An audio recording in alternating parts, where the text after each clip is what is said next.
Hi everyone. It's Emil. It's Emil Guillermo. Emil Amok to you. How are you?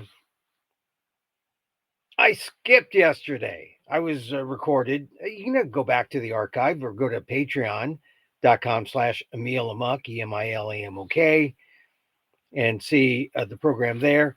But I was just feeling it was Monday. There was so much to do. And then there was that shooting, which it happens, right? It happens around December. This is when you know the Connecticut, right?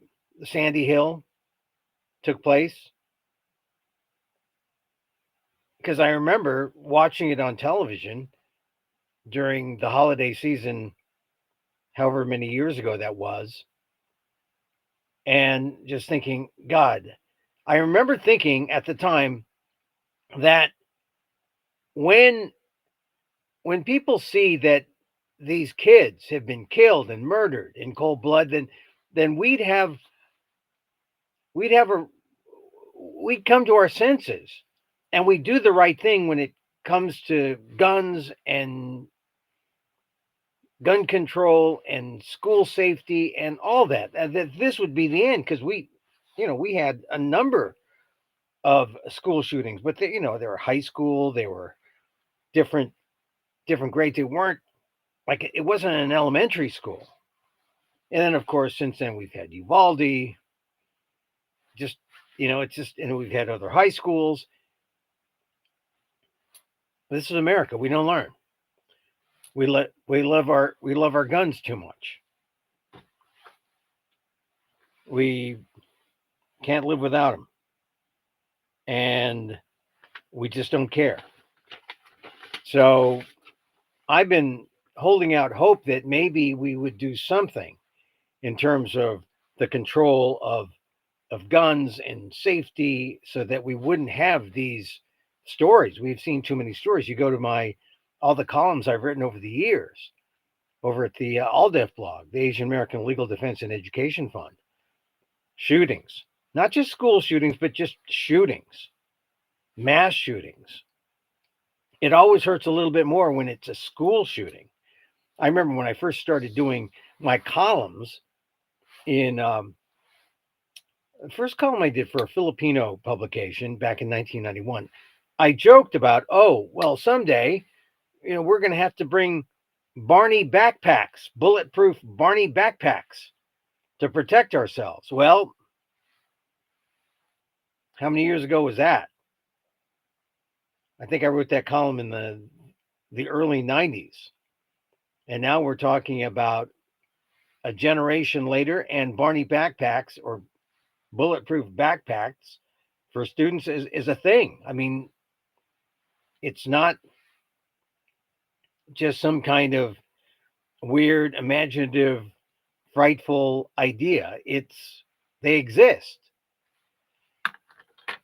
Just took a generation. And so we mourn the loss in Madison. There was a 15-year-old girl. That was the other startling thing. And they're trying to figure out what motivated her. Why did she do it? They don't know. She had a 9mm handgun. What she's doing with a 9mm handgun, that's the other question. At the press conference today, the police chief of Madison made a correction because this was an aspect of the story that kind of hit home when you hear that it was a second grader who called in a 911 call. I mean, that was the report.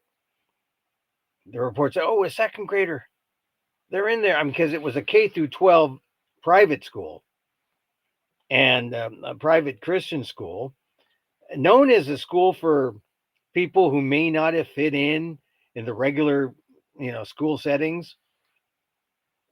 So you figure maybe, that had something to do with these kids come from backgrounds that or they may have been exposed to some kind of trauma or bullying or something. And this young 15-year-old girl who went by the name Samantha, apparently something went wrong. And the police were saying, well, they were asked who was targeted, and the police chief said they were all targeted. They were all targets. It wasn't like one person.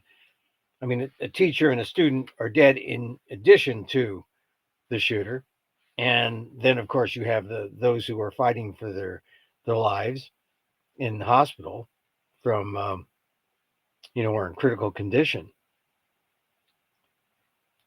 But the chief did correct himself today. He said we reported that there was a second grader called in the 911 call, because this is like a real cozy kind of K through 12 atmosphere, this private school. But apparently it wasn't a second grader, it was a second grade teacher. So if you read the first version yesterday and read the stories about, a second grader called in the 911 call, when I heard that, I thought, oh, wow, they were giving second graders, cell phones, and they're calling 911. That's a pretty smart second grade. And then there were some stations in the Wisconsin area picked up by the cable news folks. They actually interviewed kids, which, I guess with permission of the parents, I guess it's fine. The kids who were in the school, and one was a sixth grade black kid who was articulate, but you're in sixth grade, you're 12. That's still, you still will experience some trauma. But I was almost saying, okay, that's interesting, a 12-year-old talking. But then there was a second grader that I saw interviewed, and she was licking her popsicle and just like, oh, la di da, just another day at school. Which I thought, my God, I don't know if I would put a second grader who's all of maybe 6. I don't think I would have done that. I mean, as a reporter, I don't think I would have asked a second grader, unless, of course, like I said, with permission of a parent, maybe. News is competitive. But what did you get out of that? A second grader, you got a second grader's innocence, which is a powerful thing in a story of, well, it's evil. When people die, it's evil. And then here's a second grader saying, yeah, I'm sad. Here, I saw my teacher yell in pain, and I felt sad. And it sort of cloaks the entire story in a second graders, or with a second grader's innocence, that makes it really hard to bear, because there are classmates, there are other kids, all the kids, K through 12 school.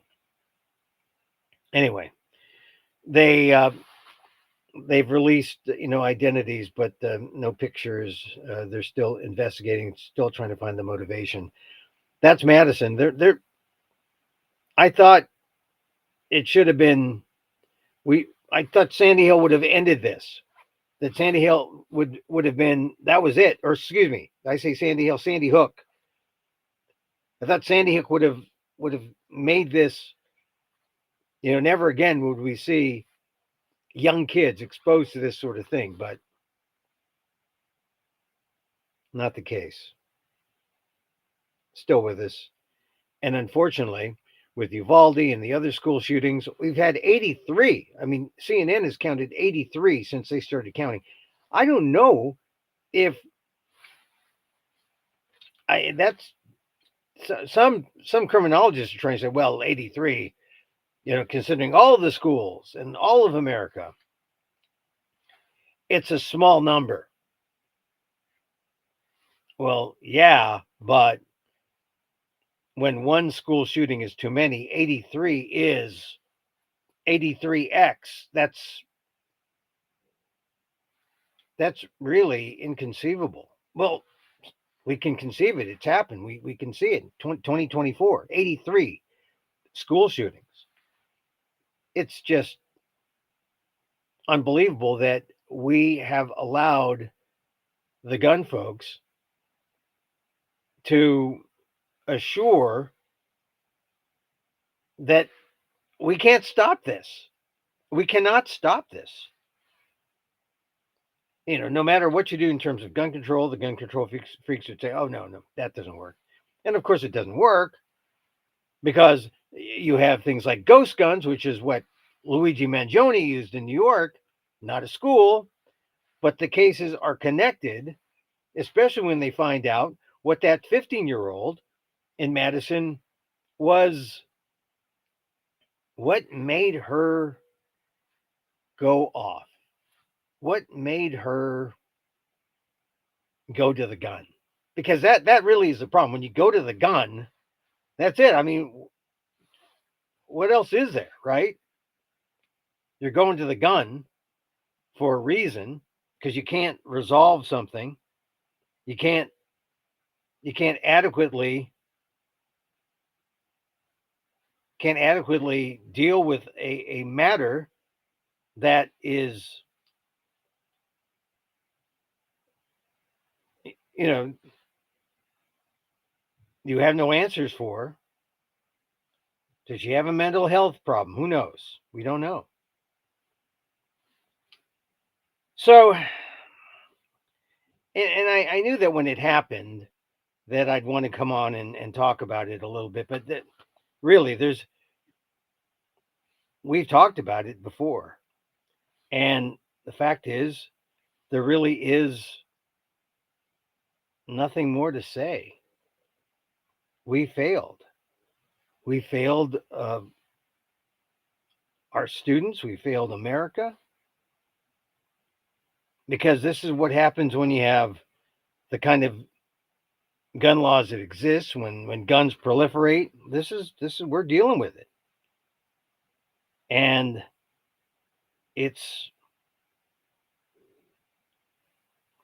I don't know how we get out of this.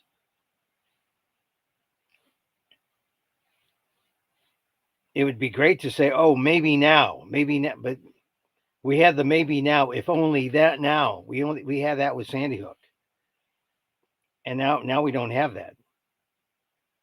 It just doesn't exist. So we have to live with the grief. We have to live with the grief and the pain of Madison, which I guess is really the sad thing about this story, that it is so painful. So painful. The other story is the Luigi story. And how Luigi connects is at some point, people go to the gun. People go to the gun and they think the gun is going to solve the problem, or the gun is going to send the message. And so we have Madison, and allegedly now we have, well, we see the security video. We have Luigi Mangione. Today, he was indicted, and there's a new wrinkle here because Mangione now faces first-degree murder charge that brands him as a terrorist. This is from the New York Times. The grand jury formally indicted Luigi Mangione in the killing of Brian Thompson, the chief executive of United Healthcare. And this is why because no one can say Brian Thompson's name enough, and people tend to be more sympathetic to Luigi Mangione. This is why we got this first-degree murder charge. Here's the lead from the Times. Luigi Mangione on Tuesday was formally accused of first-degree murder, a charge that branded him a terrorist and aimed directly at the idea that the killing of United Healthcare's chief executive was a legitimate political act. Said Alvin Bragg, the Manhattan district attorney, this was a frightening, well-planned, targeted murder that was intended to cause shock and attention and intimidation. This is Bragg at a press conference earlier today. The assassination of the chief executive, Brian Thompson, on December 4th in the heart of Manhattan set off a days-long manhunt and captivated Americans, many of whom vented their frustrations on dealings with health insurance companies. Some voiced their support for Mr. Mangione and rooted for him to elude capture. Well, doesn't that sound like free speech to you? Doesn't that sound like the First Amendment? And isn't Alvin Bragg a tad overreaching here? I mean, the unintended consequence may have been public sympathy. And people on the internet, social media, that's what social media does. But was terrorism really the intended consequence? Or was it really terrorism when you attack someone in first thing in the morning, like 6 o'clock, something like that? You come from behind, you shoot someone from behind. I mean, terrorism isn't a single bullet. Terrorism is more spray everyone down on the sidewalk. It's not an isolated, here's a target. It happens to be a chief executive of a healthcare company, but a political act.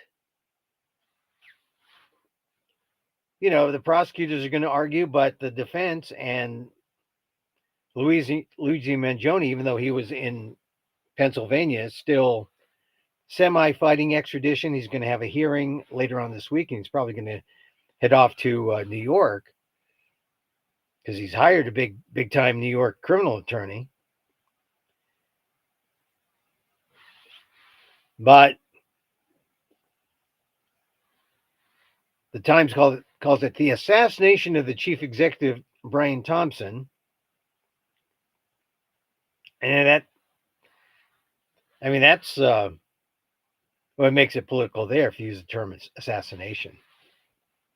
On Tuesday, prosecutors said that Mr. Mangione's actions were in furtherance of an act of terrorism.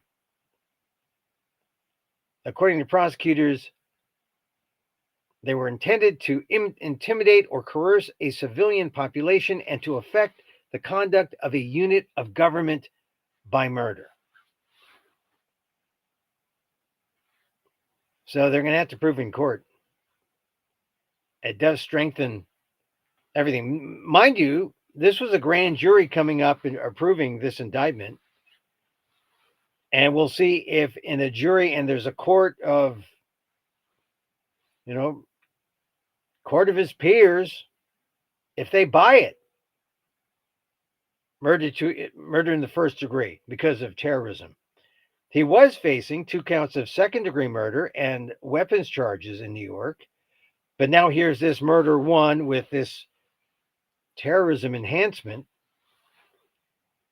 Bragg, the prosecutor himself, said that the charges were in response to the brazen, targeted, and premeditated shooting, adding that he couldn't think of another office more equipped to handle a terrorism charge. Perhaps, but could Alvin Bragg overreach? And this is one of the things. Alvin Bragg, you ask the MAGA folks about Bragg, and they think Alvin Bragg is a lefty, softy. And now, here's Alvin Bragg coming down hard on Mangione. And a lot of the people who are cheering, are MAGA types, which is weird because it's all basically law and order. You want some order. So here's the prosecutor. This is his best swing. He's going to go for murder one in the terrorism charge. But it just shows you how you want to paint Alvin Bragg a certain way. I mean, MAGA has their opinion about Bragg. And yesterday, Judge Marchand in that documents case said, "Oh, Trump isn't covered by immunity." So there'll be charges that Marchand in the immunity case, or not the immunity case, but the documents case in New York, which Bragg spearheaded. People are going to be saying, "Oh, can justice be done for Luigi?" I think the best way to look at this, though, is to say what this has done is it has polarized the issue of healthcare. The fact that Luigi Mangione did not have a direct relationship with United Healthcare, it wasn't his insurer when he had all his back pain and all that, but it was the biggest company. So, according to the reports on his manifesto, that's why he went after United Healthcare. You can prove from maybe the manifesto that, oh, so it sounds like he has a political bent. Well, but was it terrorism? I mean, this gets to the definition of terrorism. A lot of CEOs are upset because they're, I guess, what is the security version of lawyering up? They're arming up with security, or they're securing up because they have fears. But this, in a capitalist system that has the kind of inequality that we have in America, you're going to see something like this.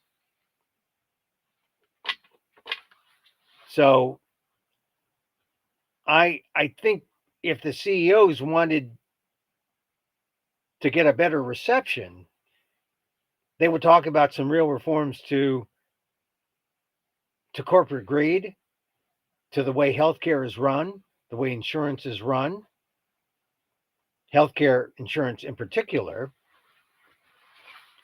and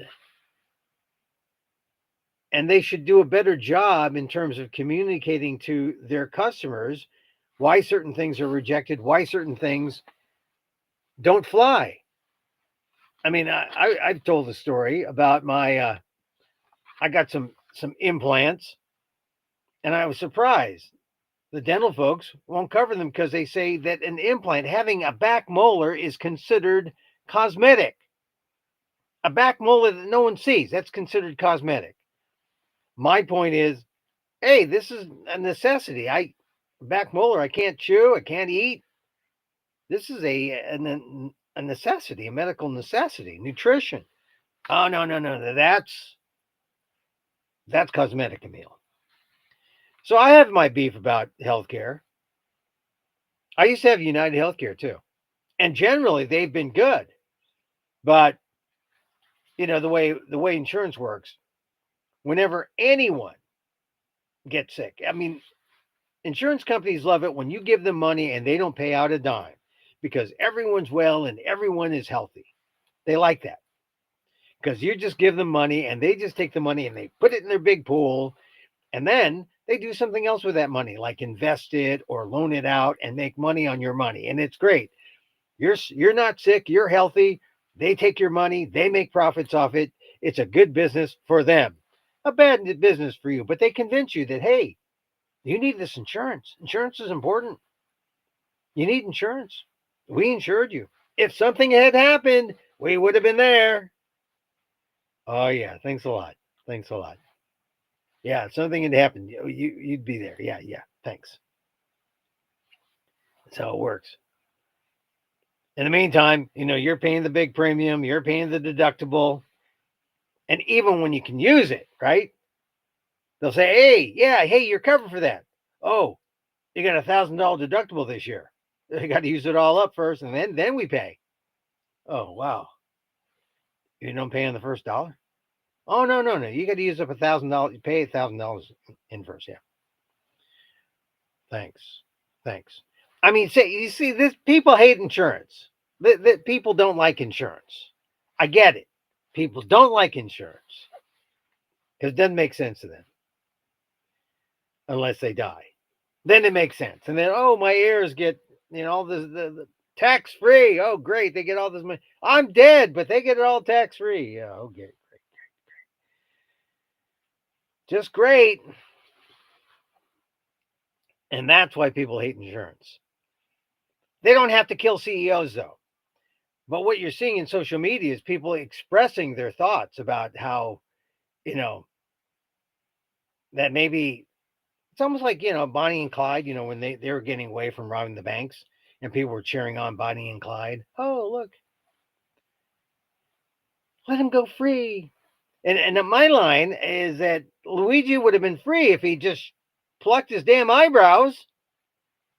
And then, you find a picture, you wouldn't be able to identify him. If he shaved his head and plucked his eyebrows, you'd say, oh, can't find no Luigi here. Can't find him. Nobody with those big brows here. Anyway, the Luigi story, kind of interesting because now they're going after him. And the Luigi debate is not over yet. And I'm not one. Look, murder is not my thing. I don't think murder is the answer. But people aren't murdering when they say, well, some of the discussion, some people are passing around things like targeting CEOs. That's not good. But when people are showing some sympathy for Luigi Mangione on social media and whatnot, that's just expression of the First Amendment. That's the First Amendment. And, we wouldn't have this problem if we had a better Second Amendment control on guns, which goes back to Madison. We'd have a better sense of, well, this is a ghost gun too. He used a 3D printer. He was a smart guy, had access to a 3D printer. I don't know. I have never seen a 3D print. I read a lot about him. I don't know anyone who has access to one, but apparently he made a gun from one. A ghost gun. Can't trace it. So, I mean, that's something that definitely needs some kind of help with the law. But, yeah, Luigi, I'm telling you, we have not seen the end of this story. And you'll see a lot of people come together on this. Some of the right wing will see Alvin Bragg as the hero for going after him, and some will see Luigi being picked on from both the left and the right because of Alvin Bragg. The right wing hate Alvin Bragg. Luigi, he's a gun. Well, was he a gun enthusiast? He had a gun. But, the MAGA types, they like Luigi almost as much as like Daniel Penny. And that's another story. If you want to look at justice, Daniel Penny, he gets acquitted. First degree last week. The first degree last week. And then manslaughter. All the charges were dropped this week. I mean, he walks away a free man. Gets courted by high society. And why? A jury was deadlocked. Couldn't come to agreement on the killing of Jordan Neely. And we talked about the Jordan Neely story last week when the story first came down. Jordan Neely, the Michael Jackson impersonator in the subway, he had some mental issues. Daniel Penny on the subway was a vigilante who came to the aid of the people on the subway. I mean, you look at it that way and say, oh, does that justify the killing of a man? I talked to Professor Dan, my cohort, most Fridays. He said, well, the thing is, how long did he hold him? And shouldn't he have,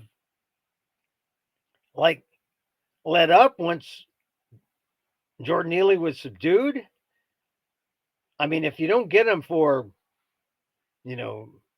first or second degree murder, well, then at least you got to get him for negligent homicide or something, or you got to get him for something that where Daniel Penny has to serve some time.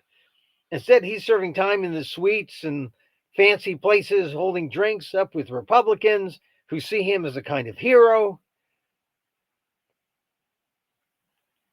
And Jordan Neely's dead. And you can look at it in racial terms, and some friends of mine have, and I don't really want to, but it's there. Daniel Penny coming to save the day on the subway that a lot of those rich people never take, coming to save the writers there, but may have gone a little too far. But the prosecution couldn't convince a jury. Daniel Penny is free. Jordan Neely is dead. And no justice for Jordan Neely. Meanwhile, in San Francisco, oh, now this is a good case. The Bob Lee, he's the Cash App guy. His killer was found guilty of murder one. Now, see, it doesn't seem logical, right? I mean, Kazir Momeni was the let's see, let's go to which story we're going to go to. Kazir Momeni is the sister of the Bob Lee killer. But Nima Momeni is the man who was found guilty of second-degree murder in Lee's killing. And speculation, maybe, that it was Kazar Momeni, the sister, that was the motivation. Nima Momeni was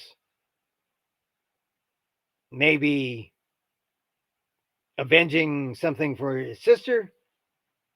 Kazar Momeni allegedly had an intimate relationship with Lee, spent time with both men on the night of the killing, and at the Bob Lee murder trial, Nima Momeni was found guilty of second-degree murder. This is in April 2023. I remember when it happened. I know that apartment, too. I drive by that apartment all the time. Nima Momeni accused of fatally stabbing Lee. Looks like really a stone's throw from the Bay Bridge, the on-ramps there. And Kazar was the star witness. She testified, the sister, and they found the brother guilty of the lesser charge. And Kazar is paying for Nima Momeni's defense team, and she did not say anything negative about her brother, but so it's kind of there's a backstory between this threesome, but Bob Lee's dead. Kazar is the sister and she's free, and the brother, Nima, is guilty of second-degree murder. I mean, he had some money. I don't know if he was a billionaire. He was a tech person. But how is it that here's a tech person who gets convicted of second-degree murder? It seems like the justice system protected Cash App's Bob Lee in that case. Meanwhile, in New York, the killer goes free. Jordan Neely was not Bob Lee, Cash App founder, just Jordan Neely, Michael Jackson impersonator.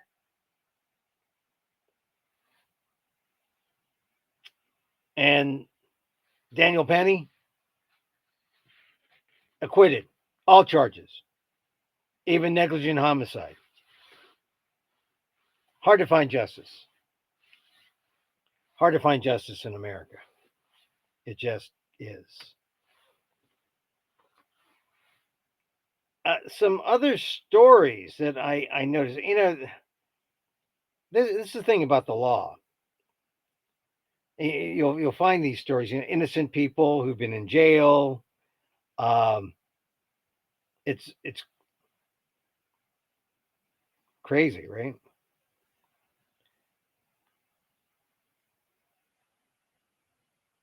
Let me get this story out. This was in the Times today. And I bring it up because it just was, I hadn't heard of this story. It's in Las Vegas, where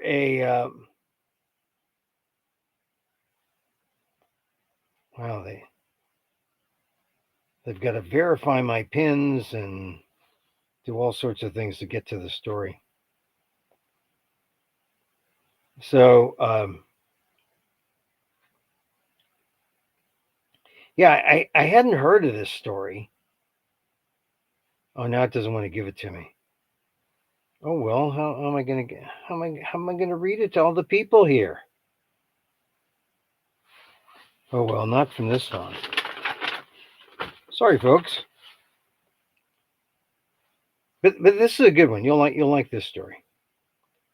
About the girl who was 18 when she was involved in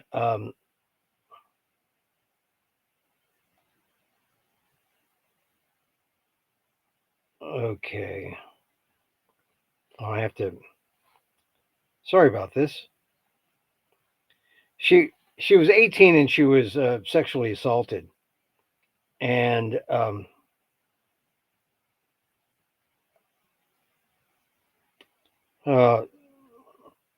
I got to verify my PIN, and this is the thing about all these different ways that you have security. They often keep you from accessing your own stuff, right? It's never like, oh yeah. I mean, two-step solution. Yeah, keep the hackers away from your stuff. No, it keeps me away from my stuff.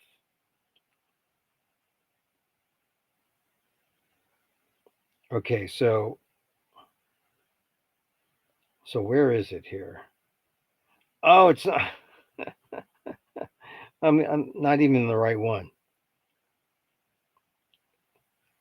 Okay, hold on a second.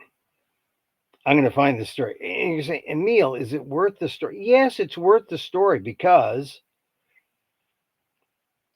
it's about a woman who's been in jail for like the last 14 years, and she sued to she sued the police.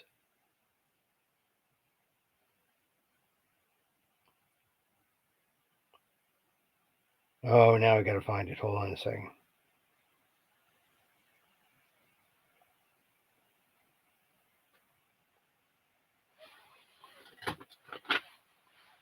Well, maybe I just find the story here on the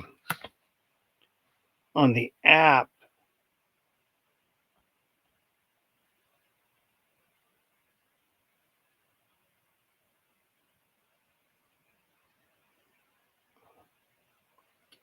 Oh wow. Well,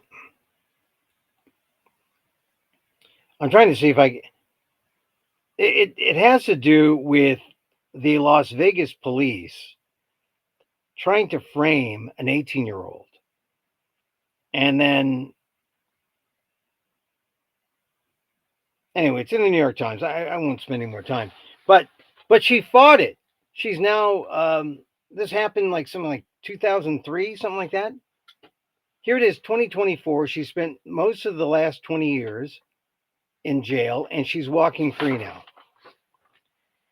And if that doesn't tell you something about sticking to your guns and not giving up, unfortunately, here's the thing about who can stick to their guns. I mean, you can't afford to stick to your guns. At some point, you say, I don't have enough money. I can't stick to my guns. I got to give in. And at some point, she probably had to say, that's it. I'm done. And she would have stayed in jail. But she didn't. She fought, and I guess her lawyers are getting. She won something like $36 million from Las Vegas. The detectives who were involved in the case, they're all retired. But you know, the cities have deep pockets. They've got insurance. Oh, there's that ugly word again, insurance. And insurance is going to take care of it. But you know, that's a kind of a good justice story for today after Daniel Penny, after the Bob Lee murder case. Although maybe, you know, they had the goods on the guy, the brother. They could see the guy. There was security tape. But why he did it, they got him for second degree murder. But there, that justice was done there. They were protecting Bob Lee, as I said. But would they protect Jordan Neely in New York? No. Daniel Penny goes free. And so this other case in Las Vegas is to indicate that, hey, there's a good side. There's a good side that happens. And like I said, I wish I could find that story. I'd tell her, I'd read you her name and tell you about her, but I don't have it. But the way they've got things set up on the app here is not as easy to find. I can't even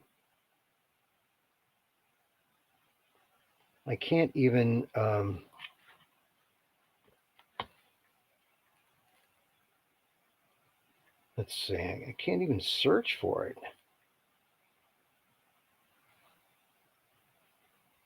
So the other story I want to mention today, and here I found the story. This is a headline in the New York Times. Black student enrollment at Harvard Law drops by more than half. I want to mention this because, you know, we've been talking a lot about affirmative action forever. We've talked about affirmative action. The Supreme Court, when they ruled, the big question was, what's going to happen to Harvard? Specifically, the college. And if affirmative action is dead, would that impact the college? And the college has been really coy. The undergrads, right? They haven't released anything at the college level, you know, about, you know, the race of the admits, especially now in the early admissions. But these enterprising New York Times reporters got a hold of the number of black students entering Harvard Law, because it's all the same, right? Higher ed is higher ed, and it's indirect, right? Because the affirmative action lawsuit was focused on Harvard College and the admissions process there. So that's, you know, people want to say, well, what's happening there? And so far it's been inconclusive. Asian admits have not gone up, but black and Latino admissions last year went down. This year, they're curious what's going to happen this year.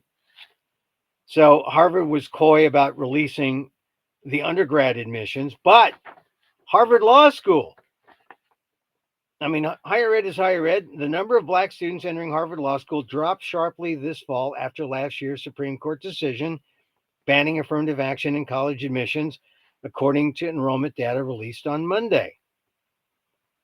Harvard Law enrolled 19 first-year black students, or 3.4% of the class, the lowest number since the 1960s, according to data from the American Bar Association.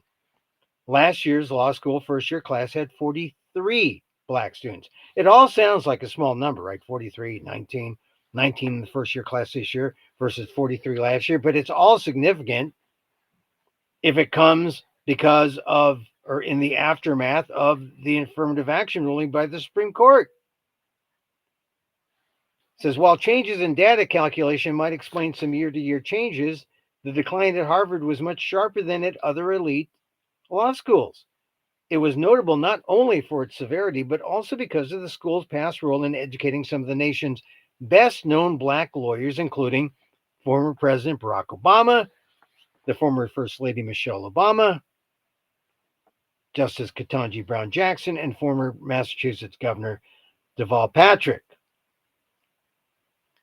The Supreme Court decision and the fact that Harvard College was named in the case played a role, according to David B. Wilkins, a Harvard law professor who has studied Black representation in the legal profession.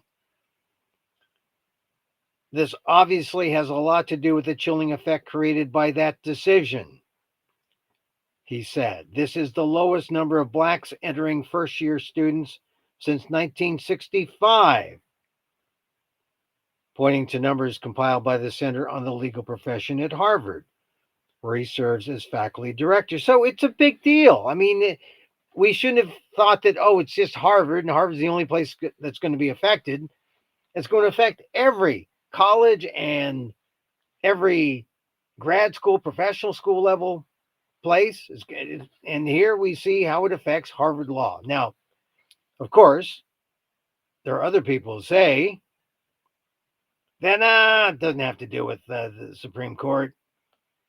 And of course, they have a Richard Sander, who's a critic of affirmative action and a law professor at UCLA, said the racial breakdown of the new law school classes showed a number of positive trends. While some top-tier schools lost Black enrollment across all law schools, the number of Black students enrolling in law school increased by about 3% to 3,060 this fall, from 2,969 in 2023, according to the ABA. Sanders says it's tricky to say whether this was a meaningful increase, partly because of reporting changes. He also noted that Black enrollment data did not include students who said they were multiracial or declined to report their race. And it's true, because of the way things are reported, it's hard to pinpoint. But he says the real point is that there was no meaningful decline. So he's trying to say, it's not a big deal that there's this little decline in the Harvard Law School numbers. And he said, though, the decline in Black enrollment might be beneficial, quote, because those students are going to go to another school where they're better matched and they're poised to succeed. And the writers in the New York Times story said, this is the mismatch theory, which Sander helped to he helped to define. He said mismatch. It said that students do better at schools that closely match their credentials on entry tests and grades. And he said that students who ended up at less competitive schools would more likely receive higher grades and pass the bar at higher rates. Of course, they wouldn't have the Harvard imprimatur that says, hey, I'm Harvard and, I'm better, I'm good, which is, for a lot of people, that's the whole reason why you go to Harvard. But Sanders says students prefer going to a school where they are not going to get a preference because they think they'll be more competitive there, which I think is true. Okay. So he's just saying, hey, look,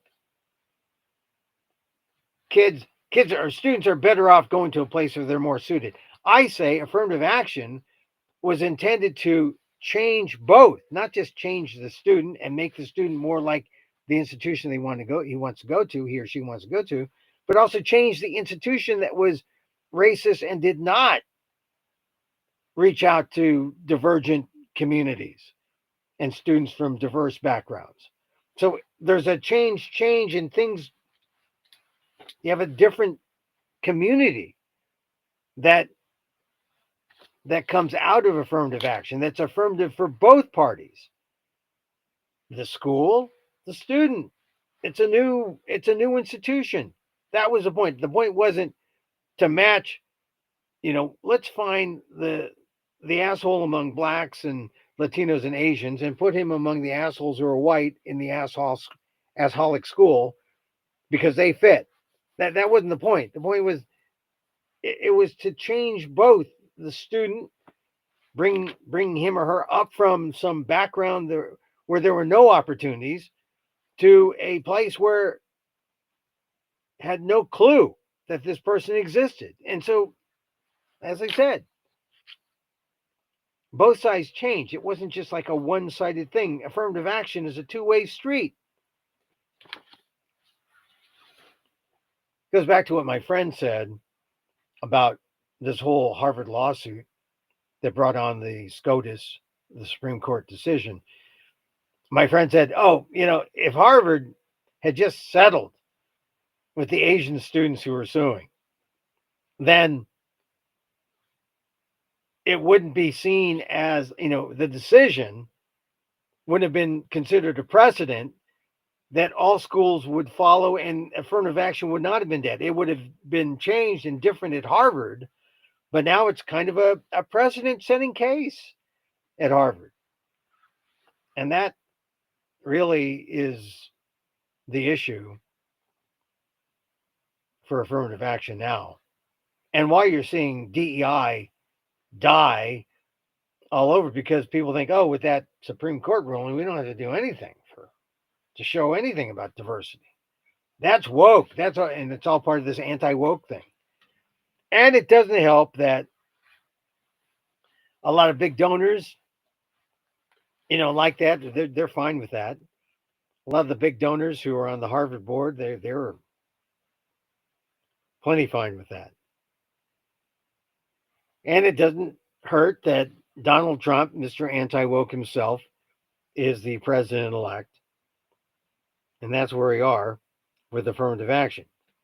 But you look at the Harvard Law School and the stats there. I mean, Harvard College is ultimately going to have to release their stats to see exactly what happened.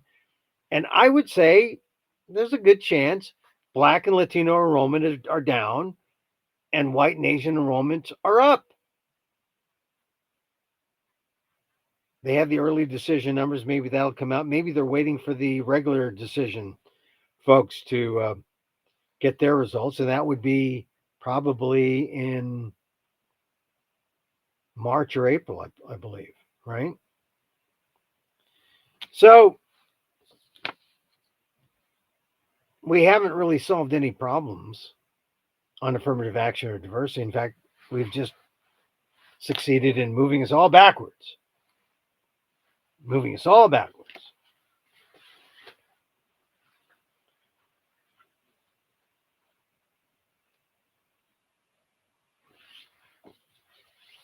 And I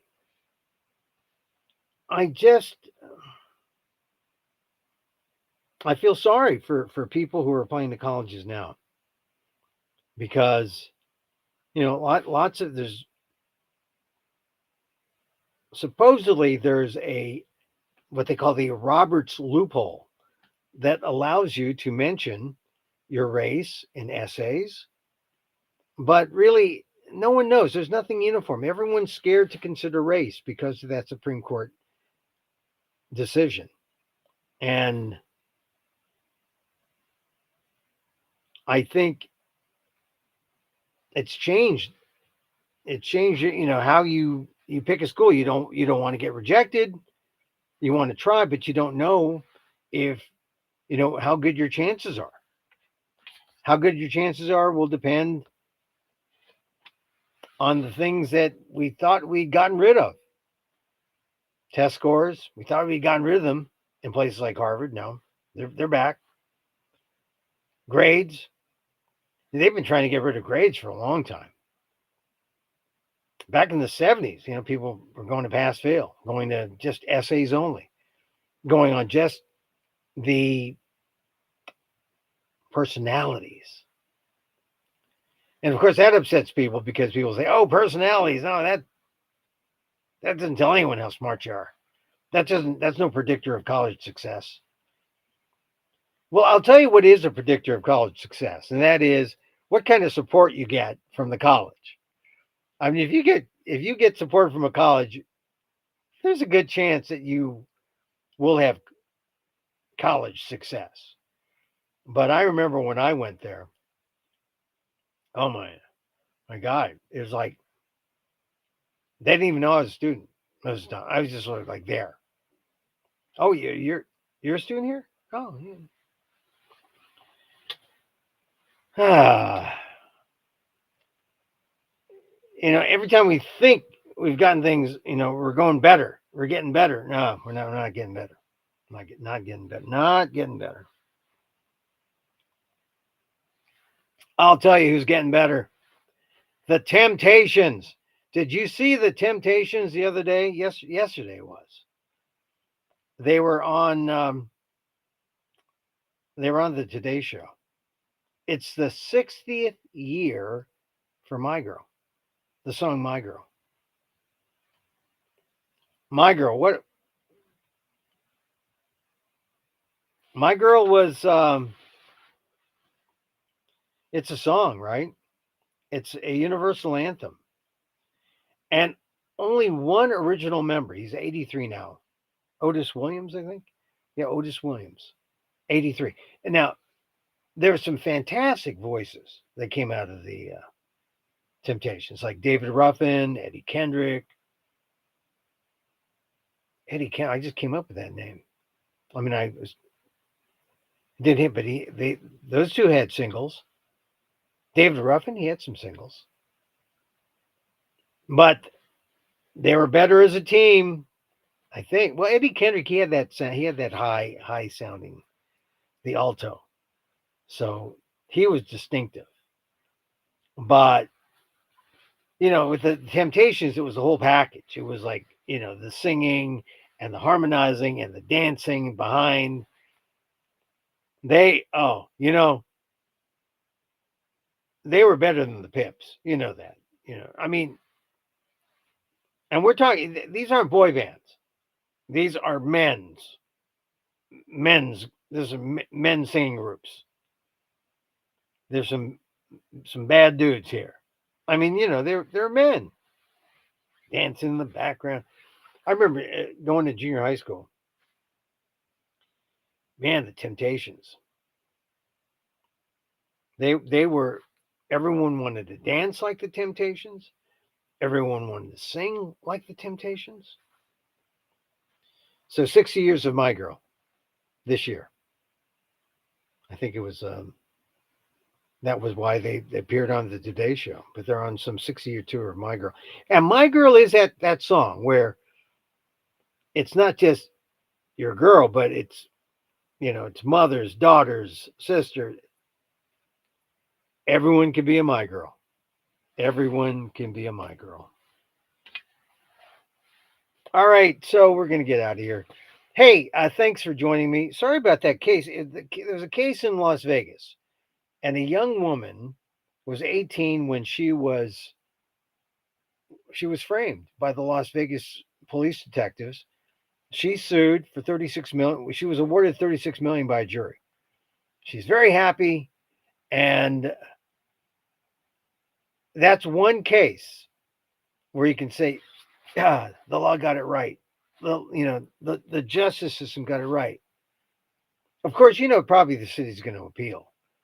City has money. They have insurance. But you think what I mean, because we hear a lot about innocent people in jail all the time.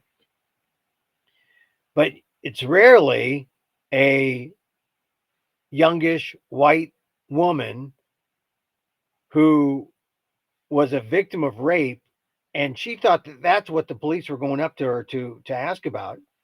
But the police, she was 18, they were trying to find out. They're trying to link her to another murder of a guy whom she did know, but she wasn't involved in his killing. And it was a real strange killing and mutilation.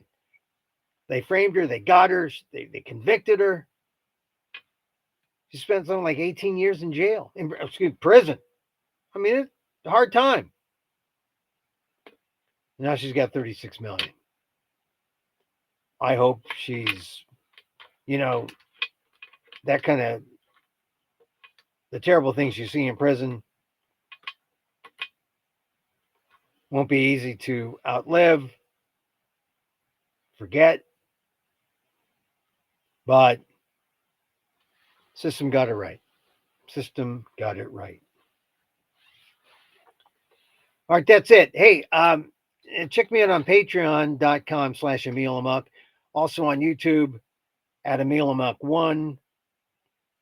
I'll be posting another column on Substack, substack.com/@Emil Amok.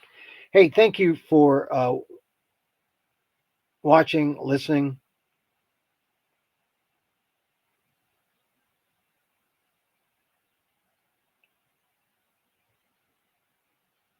Yeah. Sometimes I just like the quiet sometimes. I like to close with a little meditation. Just that awareness of just I'm still here inside.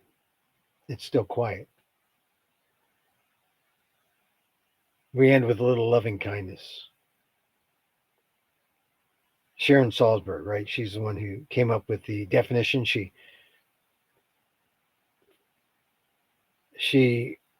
was reading something about meditation teachers in Oakland in a public school, and they asked the kid, "What is mindfulness?" And he said, "Mindfulness is when I don't punch that guy in the face." So we're being mindful, catching ourselves before we punch that guy in the face.